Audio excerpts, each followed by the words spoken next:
Hendrick Hamel was a Dutch sailor born in the year 1630. He's known for having spent 13 years in the Korean kingdom of Joseon. He provided one, if not the first, Western account of Korea. It was published in 1668 as Hamel's Journal and the Description of the Kingdom of Korea, 1653 to 1666. Joseon was a kingdom that ruled over the Korean peninsula from 1392 to 1897. Hendrick Hamel and his crew were sailing to the Dutch East Indies, now called Indonesia. On August 17th of 1653, 64 men were aboard the Sparrowhawk, on their way to Japan from Tainan. They also had 30 pieces of artillery. The Dutch had an important trading mission on Dejima Island in Nagasaki Harbor. It was the only Japanese territory open to Westerners. Hamel and his crew faced harsh weather conditions and crashed on Jeju Island to the south of the Korean peninsula. It was actually on Gapado, a very small island just south of the main Jeju Island. Following the crash, 28 men died and 36 survived. Joseon had a very strong isolationist policy at the time, so the crew wasn't allowed to leave the island. Jeju Island was where many politicians and even members of the nobility were exiled at the time. Hamel and his crew are described in the annals of King Hyojong. They had blue eyes, high noses, yellow hair, short beards, and mustaches. It mentions what they were wearing. Their clothes were long and came down to their thighs. The hem of their shirts was split into 4, and there was a string tied to the side of the collar and under the sleeves. Their pants were wrinkled and looked like skirts. It's written that Hamel and his crew referred to Joseon as Goryeo. Him and his crew were called the Christians of the West. The Dutch called China Ming, the Jurchen, and thus the Qing dynasty, as Tartars, and Ilbon, the Korean word for Japan, as Japan. When asked where they were going, they said Nagasaki. When he first saw Koreans, Hamel said that they were dressed like Chinese and had hats made of horsehair. He was afraid they might have been Chinese pirates. The next day, 1,000 to 2,000 men surrounded the Dutchman's tent. They took some sailors with them, put an iron chain around their necks, a little bit like sheep bells, and were forced to crawl on their hands and knees to meet the Korean commander. The commander asked the Dutch crew where they were going, gave them soju, and sent them back to their tent. The Koreans brought them small portions of drinking water and boiled rice. The Koreans took the wood from the shipwreck and especially the iron. Some things, like jars of wine and silver plates, were given to the Koreans. Hamel says that the Koreans really liked the wine and it made them quite merry and more friendly. The Koreans continued to gather the wood and iron from the shipwreck and brought food for the Dutch twice a day. A couple of days later, the Korean commander asked the Dutch to bring their goods and seal them. Some Koreans who stole things from the Dutch were punished severely in front of the commander and the Dutch crew. Hamel and his crew met with the local governor, Won-jin, in what is now Jeju City.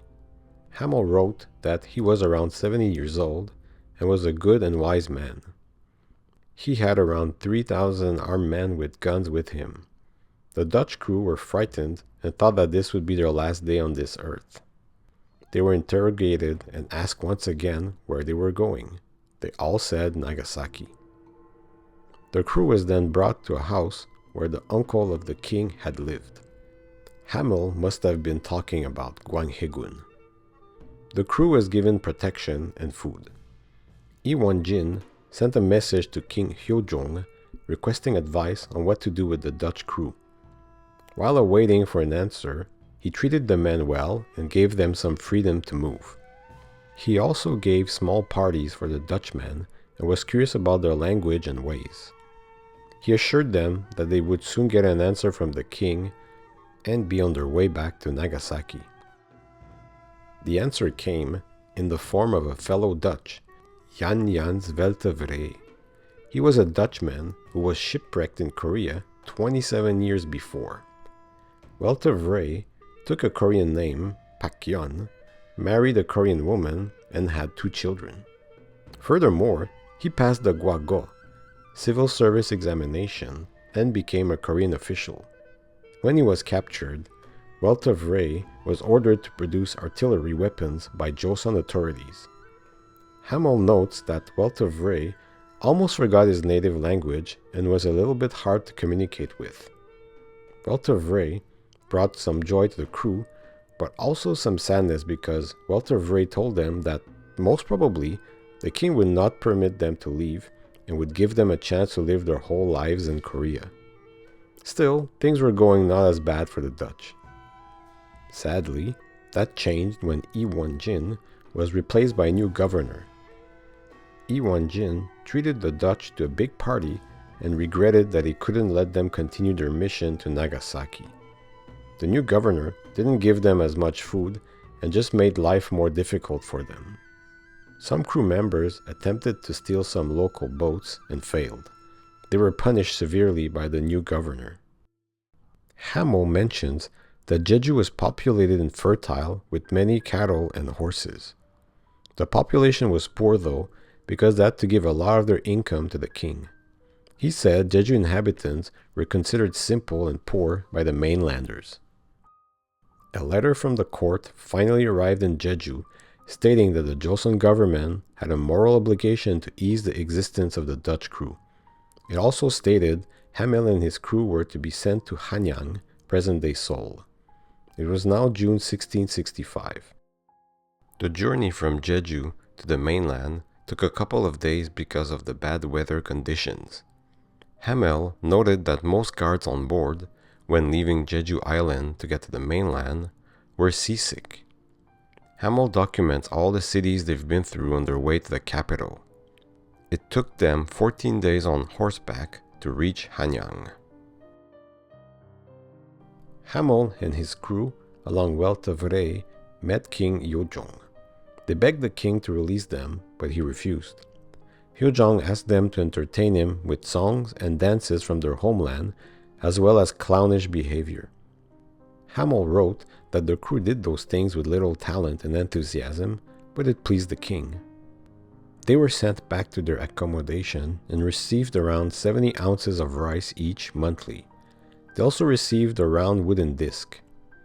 On it was engraved their name, age, country of birth, and functions in service to the king. They all received a musket, gunpowder, and lead, and were obligated to pay their respect to the king each new and full moon. Hamel mentions that many Chinese were also enlisted like them as the king's bodyguard, and that they participated in various military drills and shooting practices. They met important people in the city daily. Many Koreans thought that they would look like monsters and were disappointed when they saw the Dutchmen because they clearly weren't monsters. Koreans admired the whiteness of the Dutch skin, and still do nowadays. They drew much more attention in the capital than on Jeju Island.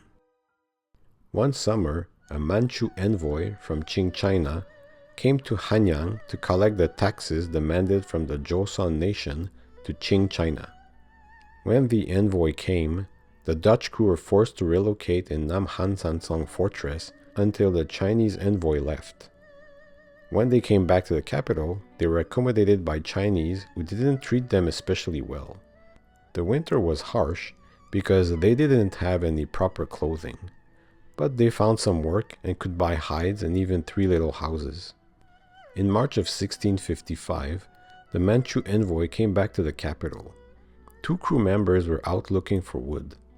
They approached the envoy, took off their Korean clothing, and showed their Dutch clothes underneath while saying that they were kept in Korea against their will. The Manchu envoy was scared. His Korean guards didn't say or do anything. The court officials were displeased and sentenced the crew to 50 blows on their bare buttocks. The king didn't ratify this though, and just asked the crew to stay in their homes for the time being. Following this, there was pressure from the Manchu envoy to punish the 2 Dutchmen who approached him that day. If they weren't punished, he would inform the emperor in Beijing. Unfortunately for the two men, they were put in prison and eventually died there. The Manchu envoy came twice again, and Hamel says that both times they were told to stay in their houses and not step out outside. It seems like the Manchu and some people at court had a grudge against the foreigners and wanted all of them dead. Hyojong and his brother, Gwanghaegun, were both not favorable at all in punishing the Dutch crew. So, in the end, it was decided to banish them to a military garrison in Jeolla province. Jeolla, though, is situated in the southwest of the Korean peninsula. The king gave them 50 ounces of rice per month. The Dutchmen reached Jeolla province in March of 1656 and were housed and fed at the government's expense. They were installed in Won-jin. Hamel's crew was 33 men strong at this point. Hamel wrote about the governor that was there when they arrived. He was a good man and well liked, but lost his position because of bribery allegations. Like their time in Jeju, this new governor wasn't good to them. For example, the previous governor provided firewood to them, but now they had to cut it themselves. He said that his crew was happy when the governor died of a heart attack. The next governor just gave them the rice that was demanded by the king. The Dutchmen didn't have enough to survive though, so they resorted to begging. Hamel says that monks were often seen begging because they were rejected by Confucian society. The governor allowed them to beg 4 times a week. It was very successful because the farmers and monks were very curious about them and their stories from abroad. A disease had broken out in their homes. Hamel mentions that the Koreans were very afraid of that, so their movements were restricted. They couldn't go near the capital or the Japanese enclave. In April of 1659, King Hyojong died. Hamel writes that, with the permission of the Chinese emperor, Hyojong's eldest son was crowned king. The crew continued their working and begging. The monks were more generous than the farmers and more inquisitive as well. A great famine struck Joseon in 1661 and 1663. Hamel wrote about highwaymen that roamed the country. Several villages were ransacked by marauding gangs, and the king's storage rooms were broken into. People survived on acorns, tree bark, and weeds. Interestingly enough, there are similar stories about the Korean War and its aftermath. A new governor was appointed in 1661. He was very nice to the crew and gave them complete freedom. In 1663, the Dutchmen sent a letter to the king asking them to be moved elsewhere because of the famine and lack of food. It was permitted, and they were divided into 3 cities. At this point, there were 22 surviving crew members. Hamel ended up in Yeosu, where the left provincial naval district headquarters was located. It was an important base that was used by Yi Sun-shin during the Imjin War with Japan from 1592 to 1598. His life for him and his friends were dependent on the governors assigned there. Many governors almost treated the Dutchmen as slaves. One governor was extremely nice to them though, and invited them to his house. They talked about their homeland and other countries. The governor wondered why they didn't try to go to Japan, adding that many ships were all around this city. The Dutchman said that they didn't have permission to do so from the king. The governor inadvertently gave them an idea. At the end of the year 1664, 2 comets arose in the sky. This caused panic in Korea. The war fleet was on standby. The guards of the ports were reinforced and fortresses were given extra ammunition and men. Koreans were told to not light up lamps along the coast. When the Manchus and Japanese invaded Joseon a couple of years earlier, the same phenomena happened in the skies. So the Koreans were cautious. Governors succeeded one another, and the Dutchman's situation was getting worse by the day. 16 Dutchmen were left in Jeolla. In 1666, they finally acquired a small fishing boat, but they had to be careful not to arouse suspicion around their real motive behind using the boat, which was to escape Joseon by sailing to Nagasaki, Japan. Hamel and 7 of his mates departed on September 4th of 1666. None of them have ever been to Japan before. A couple of days later, they were accosted by Japanese and showed their colors of the Prince of Orange, an orange-white-blue flag that they made themselves before leaving. Hamel and his mates made it clear that they wanted to reach Nagasaki and reach their fellow countrymen there. A big ship with an important high official took them aboard and understood the situation. They told the Japanese that they came from Korea, where they lived as quasi-prisoners for 13 years.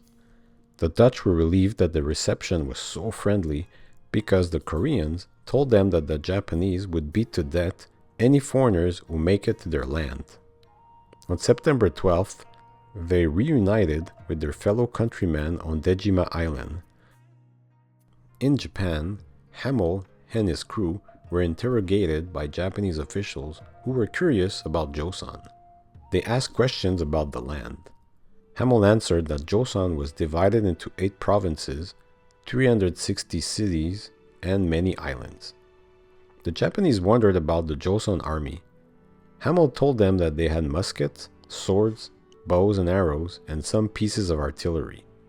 The fortresses have food and ammunition for 3 years. Hamel told the Japanese that Korea wasn't at war with any nation, but had to pay tribute to the Manchus 3 times a year. He also said that they paid tribute to Japan. The tribute to the Manchus was a great burden on the Korean economy.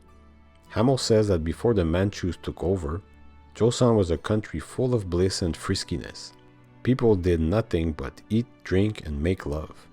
That changed drastically with the taking over of Ming by the Manchus and the loss of the war against the Manchus in Korea. Hamel talked about the monks. There were many monks in Joseon, and they made a living by begging and working. They dressed the same as the Japanese monks. Koreans dressed in the Chinese way, according to Hamel, and wore shoes and socks. The south of the country grows a lot of rice. The north grows millet and barley. They also grow cotton. Recently, there was a big famine. Hamel said that there were very little cows in Joseon, but many horses. There was a dangerous cattle disease recently, which didn't help the cow population. When it comes to trading, only the Japanese trade with Joseon. The Chinese go and trade with the Japanese traders in Joseon, according to Hamel.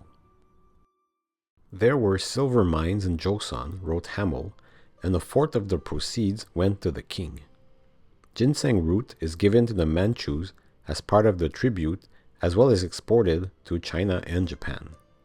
Koreans have a lot of silkworms, but, according to Hamel, they don't know the art of spinning silk yarn sufficiently to weave clothes of highest quality. I find this interesting because I've never read that from Korean sources. I suspect Hamel is comparing to Chinese silk yarn, which he must have seen. The tigers are hunted for their fur, which is sold to China and Japan. Hamel mentions that if the Emperor of Japan write a letter to the King of Joseon about shipwrecked Japanese, they would be returned because the Japanese sent back the shipwrecked Korean to their country. Hamel was asked why the Joseon king didn't let them go. Hamel said that Joseon never let any foreigners leave because they didn't want Joseon to be known by any other foreign nation. While in Nagasaki, Hamel wrote an account of his time in Joseon. He talks in depth about the geography, fishing, climate, agriculture, the form of constitution of Joseon, the army, political organs, fiscal system, and so on. Here are some things that caught my attention. It's worth noting here that his writings and opinions are his own and definitely not mine. High treason is punished very severely. The culprit's whole lineage is wiped out, his house demolished, and no house is able to be rebuilt on that spot.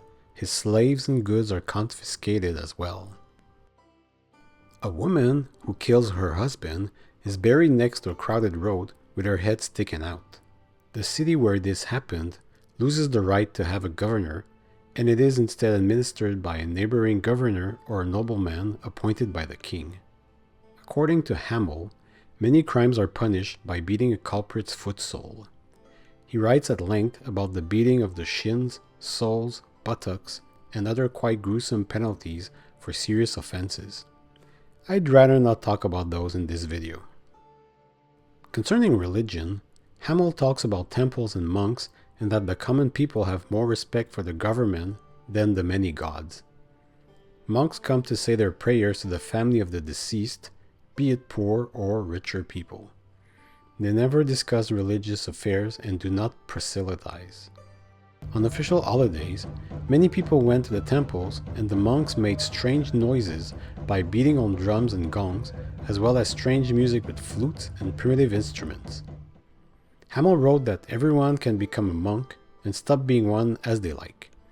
They are not highly esteemed in the country, except for some high-ranked monks who are also considered members of the court. Men are branded on their right arm when they become monks. They are not allowed to speak with women. If they do so, they get 80 blows on their buttocks and are expelled from their monastery. Hamel says that the rich citizens of Joseon often spend their leisure time in mountain monasteries where they bring ladies and drink a lot of strong alcohol.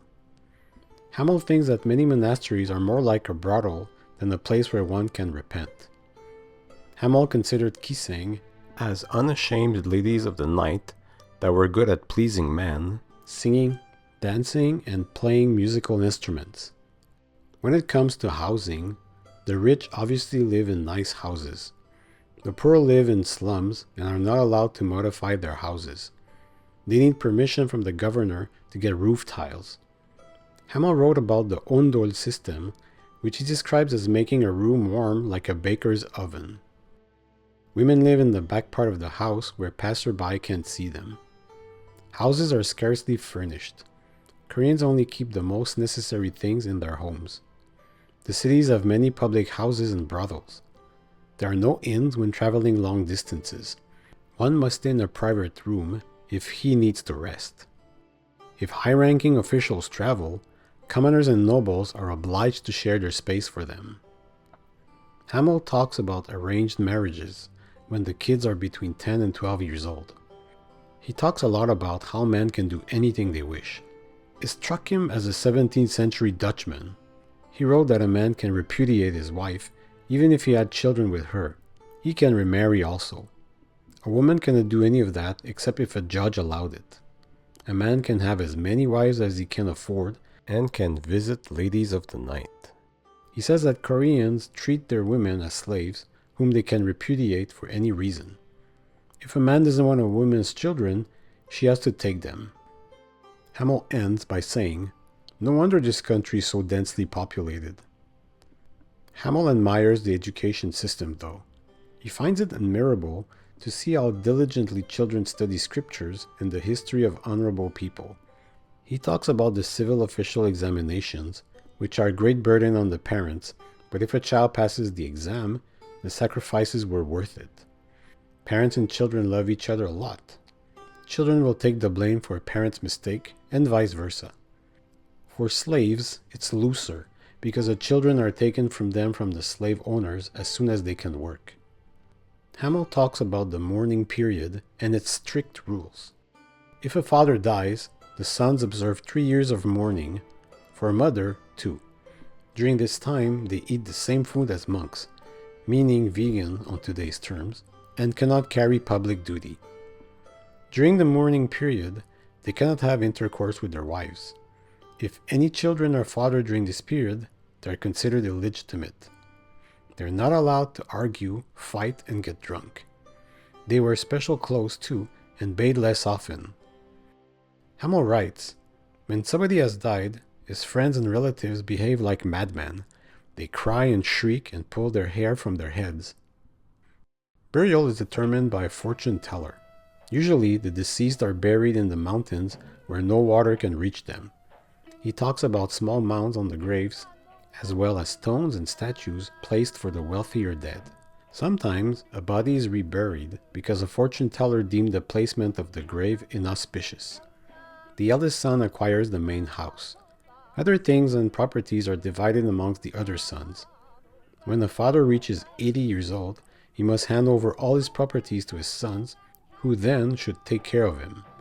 80 years old is a highly esteemed age. Hamel doesn't talk nicely about Koreans' morals. He wrote that Koreans cannot be trusted, that they lie and cheat and are proud about cheating someone. Koreans are very gullible too. He wrote that him and his crew fooled Koreans often. He mentions that Koreans are cowardly and goes on to talk about the Japanese invasions and the attitude of the people, officials, and the king. When the Manchus invaded Joseon, Hamel says that more soldiers decided to, give up instead of fighting. According to Hamel, Koreans cannot stand the sight of blood. They also fear diseases. When someone gets sick, they take that person out of their house and place him or her in a small hut outside the city or village. Only family members can care for that person then. In this case, if one has no family, things might get dire quickly. Koreans believed that the world had only 12 kingdoms, and they were all tributary of the Chinese emperor. Hamel says that the Korean maps didn't reach further than Siam, Thailand. They laughed when Hamel mentioned that there were many countries out there. Hamel wrote that tobacco came from Japan, who themselves got the seeds from Portuguese traders. Koreans smoke a lot, men and women, and he even saw children as young as 4 years old smoke the pipe. When it comes to sickness, Hamel says that the common man cannot afford medicinal herbs and ginseng from doctors, so they go and see fortune tellers. They usually tell them to make offerings to the gods of the mountains and along the rivers or on the rocks. Apparently, they even called the devils at time, but the king forbade devil worshipping in 1662. Hamel talks about the Korean language, which is unlike any languages he has ever heard, and it's very difficult to learn. He mentions that Koreans use 3 scripts, the one that looks like what the Chinese and Japanese use, another which is used by governors and high officials, and apparently looks more like Latin alphabet script. I have no idea what Hamel is referring to here. The 3rd script is certainly Hangul. He says that it's used by the common man and all women. It's very easy to learn and write. Hamel and his crew had to stay in Dejima, Nagasaki, for a full year. He wrote an account of his time in Joseon at that time. Dejima must have felt like a prison once more. It was small, and the Dutch there weren't allowed to leave the man-made island without the permission of the Japanese governor. It was originally built for the Portuguese, but they were driven out because they tried to convert Japanese to Christianity. The Dutch were allowed to take it because they vowed they wouldn't try to convert Japanese. Most likely, it took the Japanese a full year to grant Hamel the right to leave because the Japanese asked the Korean authorities to ascertain the identity of the Dutchmen and make sure they were who they said they were. It took many months of sending letters back and forth from Edo to Busan and then to Seoul. Also, they wanted to make sure that the Hollanders were not Christians, which the Dutch made sure to never tell the Japanese about their fate, to not have the same thing happen to them that happened to the Portuguese. In the letters, Japan also wrote that Holland was a vassal state of Japan and that the 7 remaining Dutchmen in Joseon should be returned. The king of Joseon allowed that, and Hamel was reunited with his mates. The 8 Dutchmen probably got married and founded the Byeongnyeong Nam clan. In October of 1667, Hamel and his mates were allowed to leave Japan for Batavia, modern-day Jakarta in Indonesia, which was part of the Dutch East Indies. His crew brought with them his accounts of Joseon back to the Netherlands. Hamel's book was published in 1668 in his home country. It was later translated in French, German, and English. His legacy is remembered in the Netherlands and South Korea and is used to facilitate cultural and economic exchanges between both countries. Hamel stayed in Jakarta until 1670. The Dutch East Indian Company owed him 14 years of back salary, and he tried to recuperate that. Unfortunately for him, they never paid him. He probably went back to the Netherlands after this. Thank you for watching. This was certainly an interesting topic to research. If you enjoyed the video, please leave a like, comment, and subscribe.